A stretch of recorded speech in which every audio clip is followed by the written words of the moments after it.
Hey everyone, Lincoln264 here.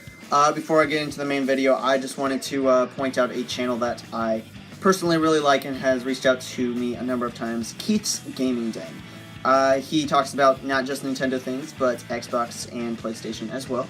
If you're interested in that sort of thing, he's done a number of Breath of the Wild videos, things on Switch, Horizon Zero Dawn, I think he's done a Halo 5 video or so. Anyway, he's reached out to me multiple times and helped me out. He's a brand new subscriber just like me, just started in March, and I just really wanted you, if you guys are interested in anything gaming, he is an awesome source, and he really deserves as many subscribers as he can get. So go check him out. Without further ado, on to the video.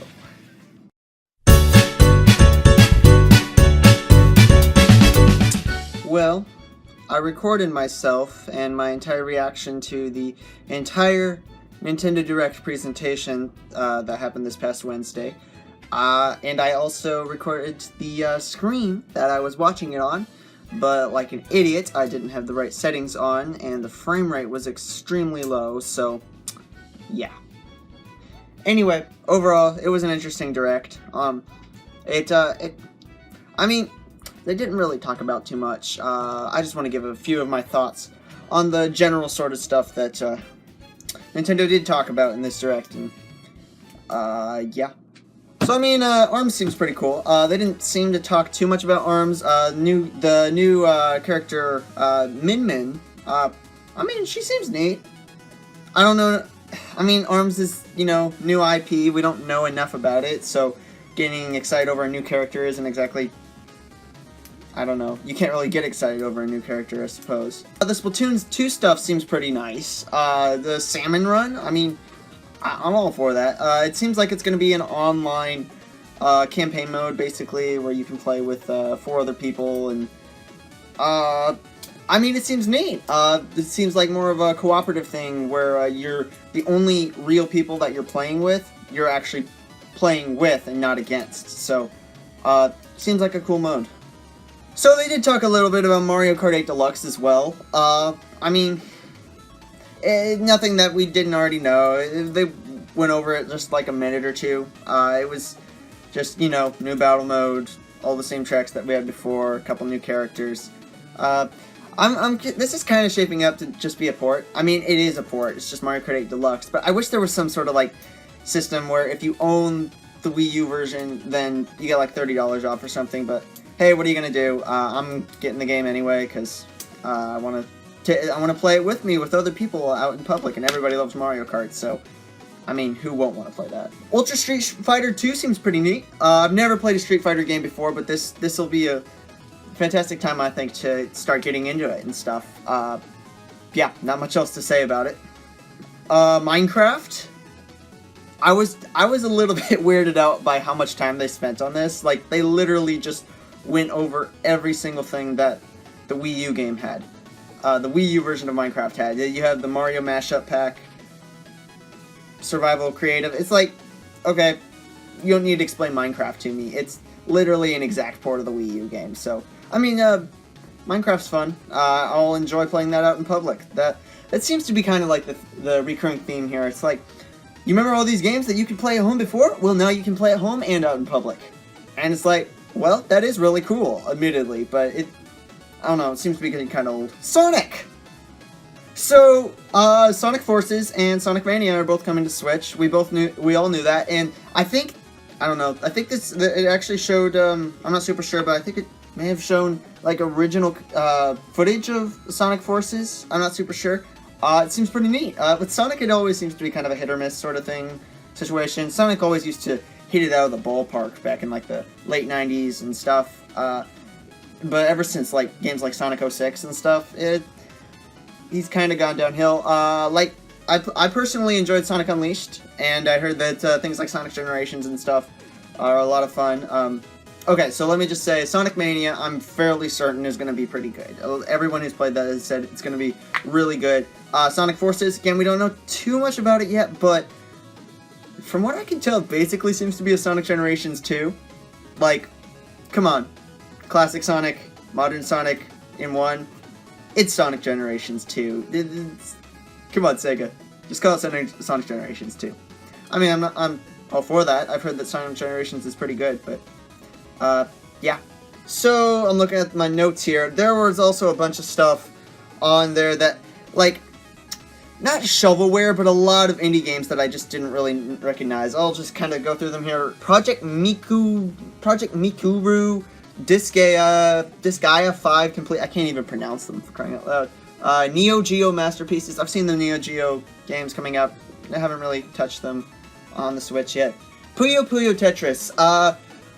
I may as well point this out. I'm gonna get a lot of flack for this, but I am not a Tetris person. I'm sorry. I don't like Tetris. I don't like Bejeweled. I don't like Candy Crush. Dr. Mario. I don't know. Those games don't really appeal to me. Monopoly. I mean, what else can you say? Rayman Legends. THQ. Nordic Games. I think THQ is supposed to be like this big company. Excuse my ignorance. Payday 2. Namco Museum. Let's see here. The Namco Museum seems really neat. I mean, at this point, who hasn't played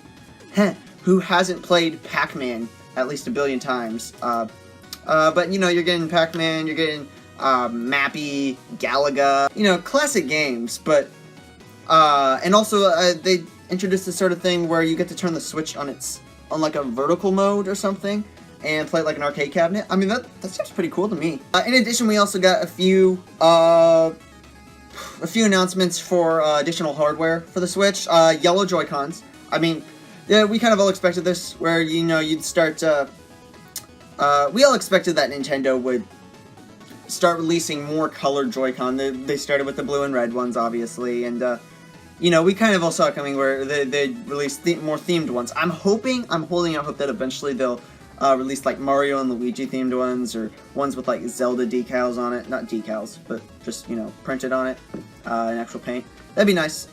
I just have the regular gray ones. Not that I actually would rather have the blue and red ones, except you just can't find them anywhere at all. Come on, Nintendo. Get your act together. In addition, also standalone docks are going to be available in, like, what, May? For $90 for a piece of plastic and a few wires. $90. Man, I'm telling you, the pricing for these Switch accessories are just crazy. And finally, the thing I find the weirdest is the battery packs for the Joy-Con. Alright. What? The Joy-Con, they already have 20 hours of battery life, right? I mean, like, why would I need to charge it for longer? Like, longer than that. And whenever you're not using it, it's automatically charging anyway, so provided you're putting the Joy-Con back on the Switch whenever the Switch is in the dock. I mean, I don't know. I would honestly rather see an additional battery charging pack for the Switch unit itself. I mean, I think that's what they should be concerned about, not the Joy-Con, because right now you can play Zelda for like 2.5 hours on the go, which is, I mean, it's not terrible, but it's kind of mediocre. I don't know, I just feel like this is kind of an unnecessary thing to release, and I think they should be focusing on something else. But they also talked about, you know, 3DS stuff. The Pikmin title, the Pikmin game, was finally released as Hey Pikmin, and it's too early to say anything on this, but I'm kind of looking forward to this. The only Pikmin game I've played is Pikmin 3, but I really enjoyed that a lot. That was probably one of my favorite Wii U games, actually. Let's see. To put it in a side-scrolling format, I know a lot of people are against that. I'm open to it, though. I think it's going to be a pretty cool thing. My word, a lot of Kirby games were announced. Let's see. I don't even remember all of them. Team Kirby Clash Deluxe. Kirby's Blowout Blast, and more Kirby series stuff to come out this holiday. So, the Team Kirby Clash Deluxe seems to be sort of this 4-player thing, like Zelda Triforce Heroes, where you're working with other people to defeat enemies and stuff. I personally don't really have any friends who have 3DSs and are planning to pick up this game, so it's these multiplayer games that don't support online with, like, random people generally kind of tend to not do so well with me. Blowout Blast seems to be more of like a puzzle-esque sort of Kirby game. I may be misinterpreting that, but that's what it looks like to me. So, Meatopia was released in Japan, I think, last year. Was it? I'm not sure.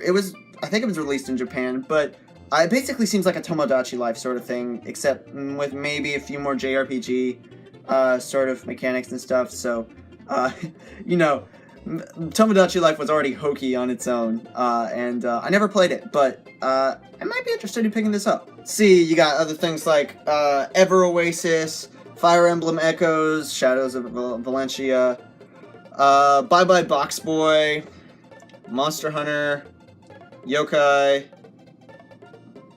Yeah. And, I mean, just to breeze through them real quick, I have never played a Fire Emblem game. I know I need to get into that, but I don't know if I'll pick up a 3DS Fire Emblem game. Once the one that comes out for Switch, then I might pick that up. But as for this, I don't know much about it. Ever Oasis, don't know much about that either. Box Boy, I actually have played the original Box Boy. It's a good puzzle game. It's kind of slow paced and a little not as interesting as I'd like, but it's fun. It's a good time waster, I think. And Bye Bye Box Boy, I think, is the third game in the trilogy, third game in the series. Looks like fun. Looks like fun. Never played Monster Hunter before, sorry. And honestly, Yokai just looks like a Pokemon ripoff to me. Oh, and finally, this was the thing I got most excited for. The new amiibo. Well, both excited and kind of disappointed. Let me explain. New Zelda amiibo. Majora's Mask is, I haven't finished Breath of the Wild yet. I'm close. But Majora's Mask, up until Breath of the Wild came out, was my favorite Zelda game. And so I'm glad that they're coming out with a Majora's Mask version of Link as an amiibo. I'm just kind of weirded out that they have Link holding the Goron mask. I mean, why Goron? Why not, like, the Mask of Truth, or actually Majora's Mask, or heck, even the Deku mask? I mean, it seems weird to me that they would have him as the Goron mask, which seems kind of, I don't know, random? I don't know. But anyway, Skyward Sword Link, Twilight Princess Link, all good stuff. And then you have the Smash Bros. Amiibos. You know, Bayonetta, Korra, and Cloud. You can bet the heck that I'm picking up a Cloud amiibo. Cloud. Oh, love Cloud so much. But I'm kind of bummed because it's weird to me that they announced it for the Smash for 3DS and Wii U game, and they didn't announce it alongside of a Switch Smash. That worries me because the Nintendo Switch. Now, let me make this absolutely clear. The Nintendo Switch absolutely has to have Super Smash Brothers. Okay? I don't know. I felt like this would be a perfect announcement alongside, you know, Smash for Switch. But to wait this long to release these three amiibo, wait after, like, the Wii U has gone out of production, and after the entire thing has died down, and to announce these three amiibo coming out now? I mean, come on. That's kind of missed the ball there, didn't you? I'm sorry. I'm just saying. Anyway, overall, I mean, it was kind of a lackluster direct, in my opinion. I like the format of it. They seem to be making things a lot more snappy. Like, every 20 or 30 seconds, they were talking about something new. And it was kind of cool. Except that, you know, a lot of the stuff just seemed to be kind of minor things, and what was major, like Arms and Splatoon, wasn't really shown for too long, and what was shown wasn't too interesting. And I guess what I want to say is that I would appreciate it if they kept this format in the future, just with more interesting things that we all want. Like Smash for Switch. Get on it, Nintendo, please. Sakurai, I'm begging you.